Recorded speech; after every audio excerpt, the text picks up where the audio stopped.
Oke, selamat datang di podcast pertanian dan teknologi bersama Dani Medio. Kita ketemu kembali, kali ini saya akan membahas tentang pasca panen.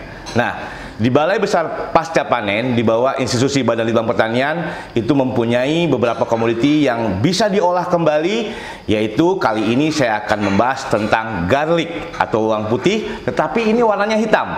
Tapi kita tanyakan nanti kepada ahlinya, penelitinya, apa sih manfaat dan kenapa dibuat pasca panen tentang black garlic.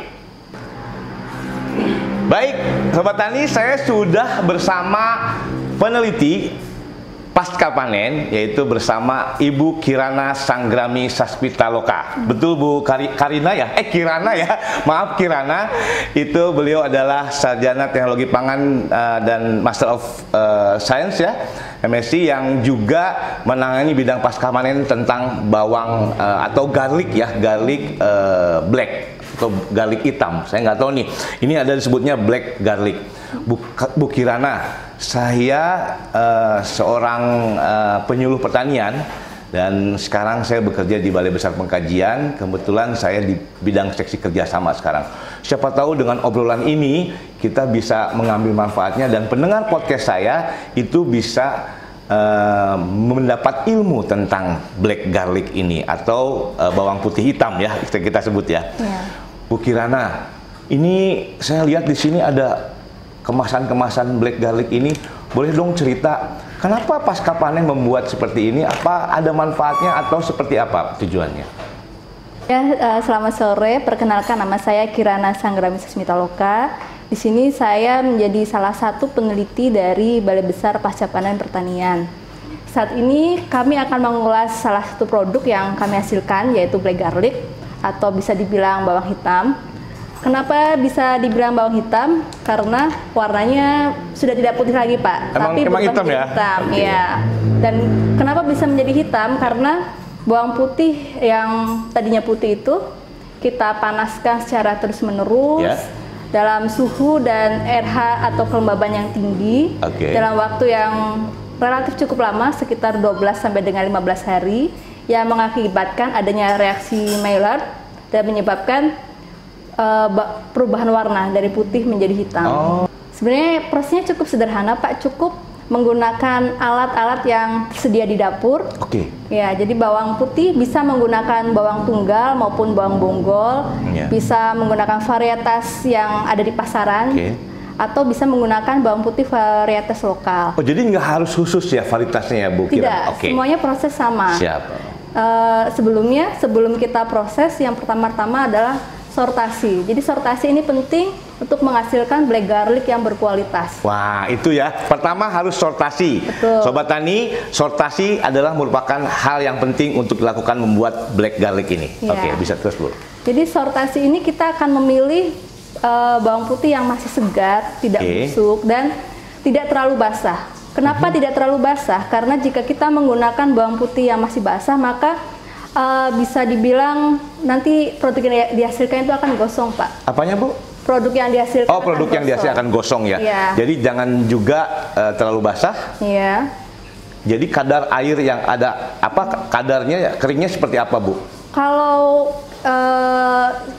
range-nya itu sekitar 60 sampai 65%. Tapi kan kalau kita mengukur kadar air itu agak susah ya. Jadi biasanya kalau kita pegang bawang putihnya sudah ada bunyi kresek-kresek gitu, itu berarti dia sudah kering, Pak. Berarti kalau Sobat Tani ingin melakukan, tidak perlu dengan alat, tapi dengan dipegang, begitu ada bunyi kresek-kresek, itu sudah cukup ya? Cukup, Pak. Ya, jadi kenapa kita menggunakan kadar air yang cukup rendah? Karena jika kita menggunakan bahan baku yang masih basah, maka warnanya itu tidak menjadi hitam, Pak, tapi hitam di luar, dia hanya gosong di bagian kulitnya saja, tetapi daging buahnya itu justru berwarna coklat.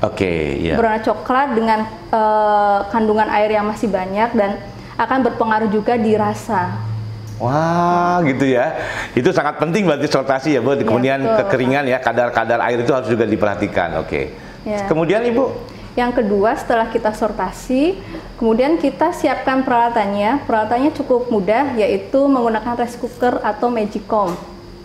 Rice cooker bisa digunakan atau Magicom ya? Iya, itu cukup sederhana dan biasanya di setiap rumah tangga punya itu ya? Iya, alat itu. Jadi kita gunakan rice cooker atau Magicom dan sebagai peralatan tambahannya itu kita gunakan kertas nasi, bisa juga menggunakan kain serbet atau bisa menggunakan aluvo. Oke, setelah dipilih itu, setelah disortasi itu, bawang itu dimasukkan ke Magicom itu. Sebelum dimasukkan di pancinya itu. Oh, di pancinya itu ya tempatnya. Itu kita alaskan dulu, kita alasi dengan kertas nasi.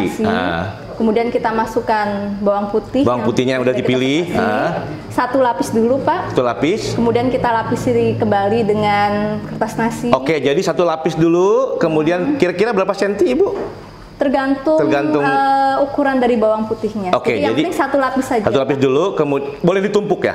Ya ditumpuk, Pak. Ditumpuk, tapi tumpukannya hanya satu tumpukan saja. Satu tumpukan aja. Kemudian dialas lagi kertas nasi lagi, baru taruh lagi yang. Taruh lagi dan diulang sampai dengan penuh. Kalau sudah penuh, atasnya juga ditutup dengan kertas nasi. Fungsinya apa? Supaya air yang hasil dari pemanasan itu tidak jatuh kembali ke dalam produk. Oke, jadi itu kemudian dihidupkan rice cookernya atau Magicomnya, dipanaskan ya Bu ya? Dipanaskan menggunakan mode warm, jadi bukan memasak tapi hanya memanaskan. Warm ya, menghangatkan ya, panaskan. Sampai berapa menit? Sekitar 12-15 hari Pak. Oh di situ terus, jadi nggak boleh mati lampu dong ya? Ya kalau sekalipun mati lampu, kalau bisa agak dibuka sedikit supaya airnya itu tidak turun kembali ke produk, dan kalau sudah nyala ya di 15 hari ya? 15 hari. Sobat Tani ternyata 15 hari loh. Saya kira tadi berjam karena itu warm ya sifatnya jadi 15 hari. Setelah 15 hari Ibu Kirana gimana? Sebenarnya 8 atau 10 hari itu sudah terjadi perubahan warna Pak. Sudah menjadi hitam. Tetapi di sini kita tidak hanya mencari warna hitamnya saja, tetapi kita mencari sifat fungsionalnya juga. Sifat fungsional tadi ya. Jadi salah satu keunggulan dari black garlic itu adalah kandungan S-alilcysteinnya. Oke, apa itu Bu? S-alilcysteine itu bisa dibilang salah satu zat aktif dari bawang putih yang berfungsi untuk anti-hipertensi. Anti-hipertensi ya, darah tinggi ya. Oke. Anti-kanker. Anti-kanker. Untuk menurunkan gula darah dan masih banyak lagi yang berhubungan dengan kesehatan kita gitu. Dan fungsi dari pemanasan ini sebenarnya memecah atau untuk meningkatkan kandungan S-alilcysteine ini Pak. Yang tadi Ibu sebutkan tadi ya? Iya betul. Dan kalau kita hanya memanaskan black garlic selama 8-10 hari, sebenarnya warnanya sudah hitam, tetapi kandungan dari S-alilcysteine ini masih terbilang cukup rendah, belum terlalu tinggi. Oke, jadi harus 15 hari tadi. Iya, 12-15 hari. Kalau perlu ya hampir pas ya 12-15. Jangan kalau 10 sih hitam ya, 10 hari hitam, tapi kandungan tadi itu mungkin belum maksimal ya. Belum maksimal. Dan sebenarnya kalau untuk konsumsi pribadi semakin lama semakin bagus Pak. Ya? Tapi kan kalau misalnya kita mau jual, kebutuhan listriknya semakin banyak. Iya, betul ya. Jadi setelah kita teliti sebenarnya 15 hari itu sudah cukup tinggi karena peningkatan dari setelah 15 hari itu tidak terlalu signifikan. Jadi dia rata ya, nggak potensinya sampai segitu aja ya? Iya, naik tapi nggak terlalu signifikan. Oke. Terus kalau sudah 15 hari itu bisa diambil dikemas? Didinginkan dulu. Didinginkan dulu. Ya, didinginkan cukup di suhu ruang. Ya. Sekitar 2 atau 3 jam, setelah itu baru dikemas. Baru dikemas ya. Wah, itu cara mengkonsumsinya gimana Bu Kirana? Itu tergantung selera kita Pak. Ini udah jadi nih ya, udah selesai. Udah kandungan tadi anti apa aja udah terpenuhi. Kemudian cara mengkonsumsinya seperti apa? Kalau yang paling mudah itu dimakan langsung Pak. Langsung dimakan? Iya, cukup dikupas, kemudian kita langsung makan. Sobat Tani, ini saya akan coba bagaimana cara mengkonsumsinya, dan ternyata harus bisa dimakan langsung. Kita buka, wow. Nah, jadi bawangnya tetap utuh, cuman memang warnanya hitam. Nah ini yang akan kita makan.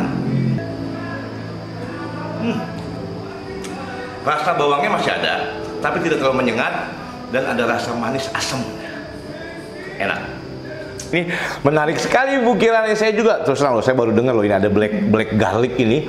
yang ternyata kalau kita di masa pandemi ini orang pasti butuh nih Bu Kirana, dan ini sudah dilakukan secara penelitian yang hasilnya bagus ya Bu Kirana ya.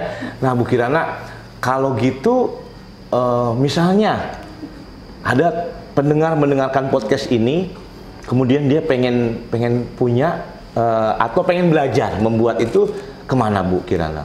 Kalau misalnya ingin belajar, bisa langsung menghubungi bagian humas dari Balai Besar Pasca Panen. Balai Besar Pasca Panen ya. Betul. Jadi bisa menghubungi humasnya. Kemudian paling gampang kok ya, kantor ini paling gampang ya di Bogor. Betul. Jalan Tentara Pelajar ya. Ada namanya Balai Besar Penelitian dan Pengembangan Pasca Panen ya Bu ya. Betul, Pak. Wah, jadi bisa menghubungi humasnya ya. Di webnya ada juga ya Bu? Ada Pak. Wah, ini Sobat Tani yang mau menghubungi humasnya bisa lihat di web Balai Besar Pasca Panen ya.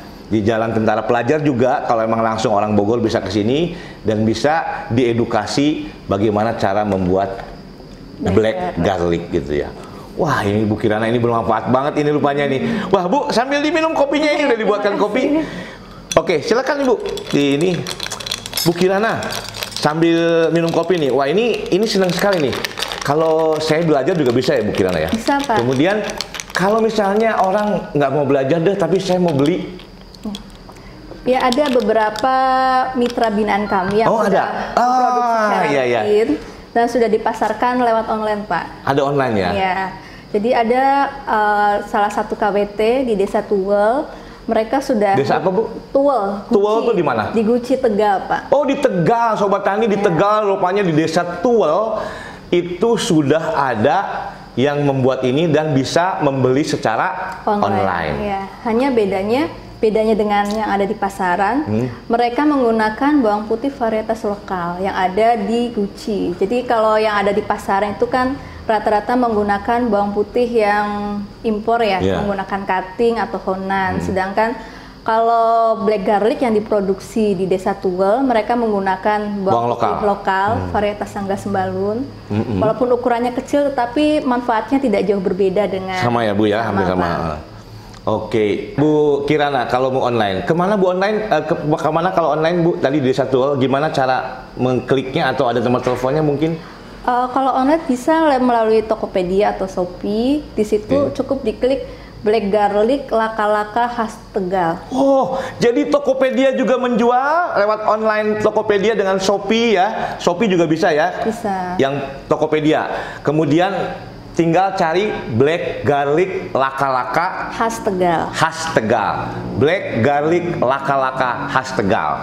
Wah, ini paling penting Bu Kirana. Jadi kalau misalnya orang, saya malas belajar tapi saya pengen beli, itu bisa cari di online ya, di Tokopedia, di Shopee dan lainnya ya bisa.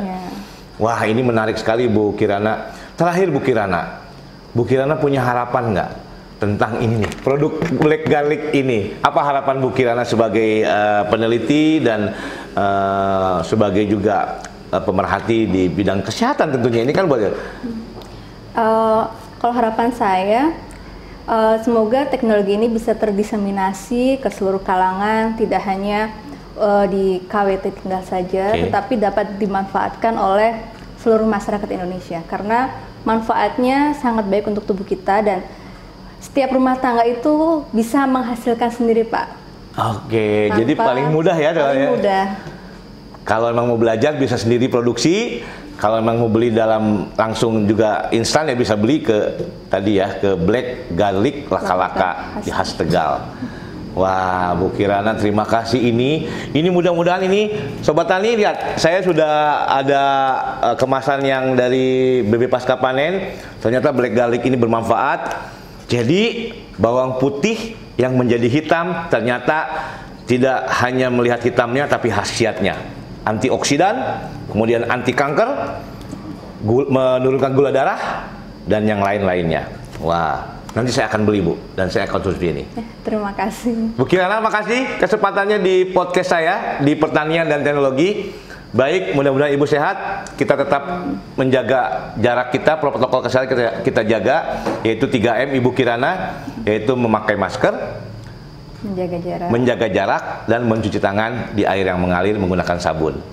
Kita tetap pakai masker loh. Pakai masker Bu ya, karena ini tetap protokol kesehatan kita jalani. Baik, terima kasih Sobat Tani. Dengarkan terus podcast saya, Pertanian dan Teknologi. Salam pertanian.